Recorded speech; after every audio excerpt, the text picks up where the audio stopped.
He looks like Matthew McConaughey. He plays like Akeem Olajuwon. And last night he stole America's heart with 18 points against Michigan State. He came into the game, Tate, having 32 points on the season. Was absolutely electric. Had the entire Schottenstein Center eating out of the palm of his hand. His name is Joey Brunk. He joins us now. Joey, what have the last 12 to 16 hours been like for you? It's been a whirlwind. I actually got my score back on my LSAT to go to law school yesterday morning at 9 a.m.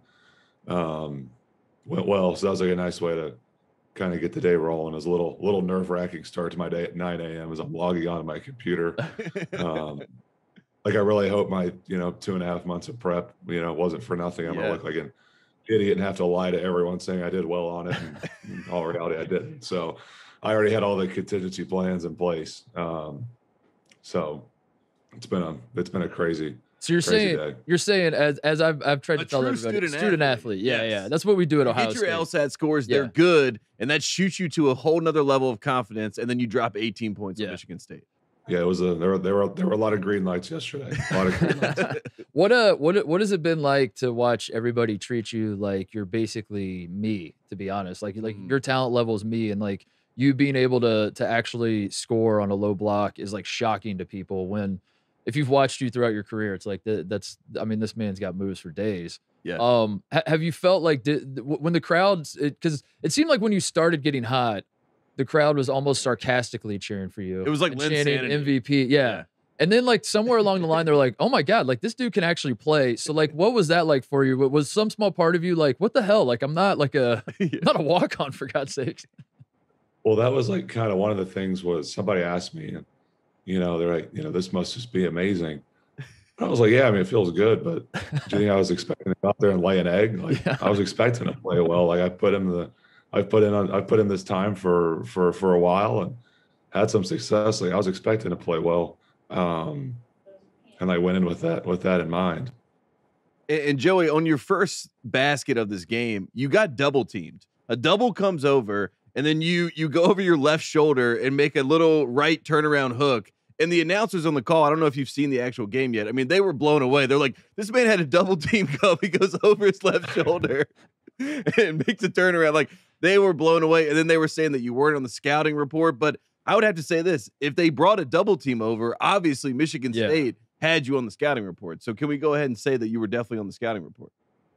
Yeah, I mean, I might not have been on the scouting report. I said yesterday, I haven't done a whole lot this year to put me on the scouting report. So I can't really fault them for it. But they brought the double. That's out of respect. Yeah. You know what I mean? That's all I saw. Oh, the double is the greatest sign of respect you can get on the low block.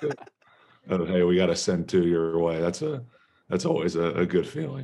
Joey, I got to be honest. I was ready to hit the panic button. In fact, I may have hit the panic button. You were distraught after the Nebraska loss, and you have breathed new life into me.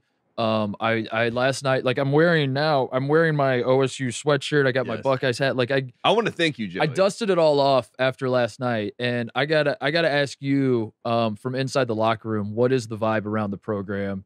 What is the vibe around the team as we are in March? Because I'll speak on behalf of all the Ohio State fans. Our buttholes could not be any tighter right now with like what happened last year. And like watching, like you guys win at Illinois and everyone's excited. Then we followed up with 2 losses. It feels emotionally as fans, we are all over the map trying to make sense of this team. As someone who's on the team and is inside the locker room, where are you guys at with it all? I think we feel good. And, one of the things that I had said to the team, and it's kind of been something that has been like just said sarcastically in our family that, kind of turned into a little bit of a truth is, my dad would always say the sun comes up tomorrow. I said that to the team after Nebraska, and I said, fellas, we're playing Thursday.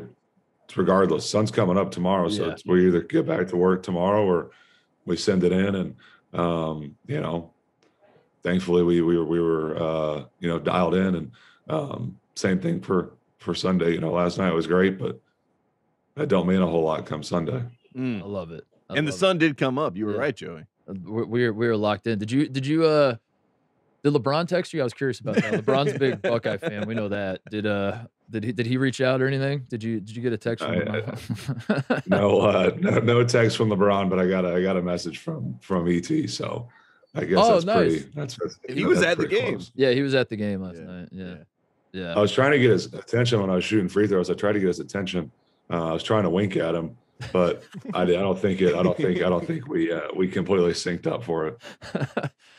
And Joey, we have to ask this because Greg Oden is our third co-host, and he's obviously on staff there at Ohio State. Yeah. So we just want to get a check-in from your side. You're a fellow Big from Indianapolis. Yeah. So I mean, and Bigs get along. They have a separate, they talk at their own. They have their own jargon, their own way of living life. So what has Greg imparted to you wisdom-wise as a Big? Coach Oden. Coach Oden. How has Coach Oden helped you along the way? Big to Big.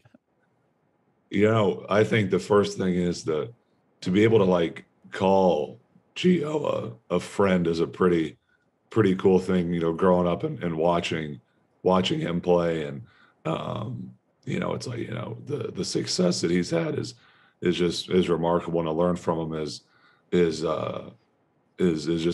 a neat deal for me. Just being from Indianapolis and, being here at Ohio State, just kind of some of the, there aren't that many parallels, but there's enough to make it pretty cool.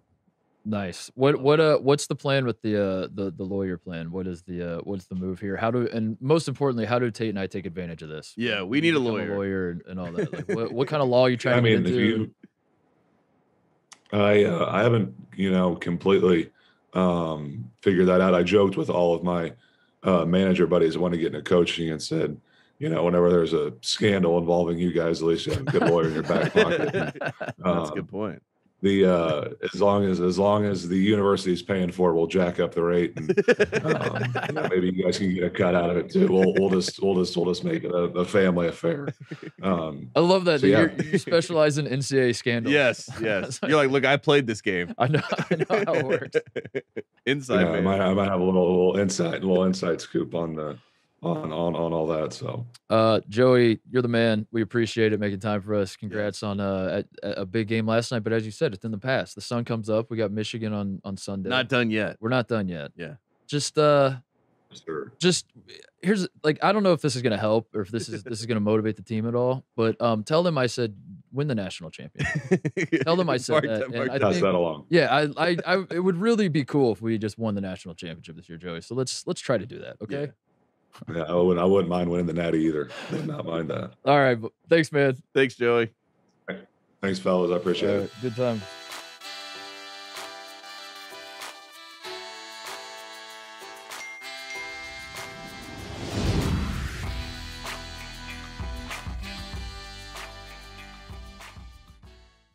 Hey there, thanks for watching Titus and Tate. For the full friend of the program experience, subscribe right below and come join us for all things college basketball. The action is heating up. Come join Titus and Tate.